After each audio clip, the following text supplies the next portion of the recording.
ఏమైంది వర్షిని? ఏమైందో చెప్పు. స్కూల్ ట్యూషన్ ఎగ్జామ్ వీడియోస్ అని నాకు బుర్ర పాడైపోతుంది సౌందర్య. సరే అయితే బాబుని అమ్మని అడిగి నీ ఎగ్జామ్స్ తర్వాత ఒక ట్రిప్ వేద్దామా? నీకు మైండ్ రిఫ్రెషింగ్ గా ఉంటుంది కదా. నిజంగానా?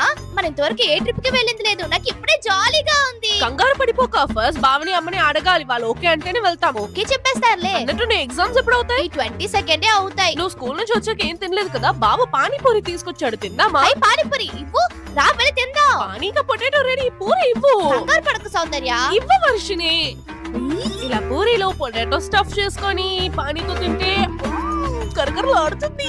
టేస్టీ. నాకిలా నచ్చదు. నా స్టైల్ వేరు. పూరిని ముక్కలు ముక్కలుగా విరిపి అందులో పానీ వేసుకొని కొంచెం పొటాటో వేసుకొని తింటే సూపర్ గా ఉంటది తెలుసా. తెలియనక్కర్లేదు, నేను ఇలాగే తింటానులే. బాగా తినేసా. సరే నేను వెళ్ళి చదువుకుంటా. అరే రే వచ్చేటప్పుడు సౌందర్య నిద్రపోయింది. సరే నేనే బాయ్ చెప్పేస్తా. బాయ్ గైస్, ఇష్ యు ఆల్.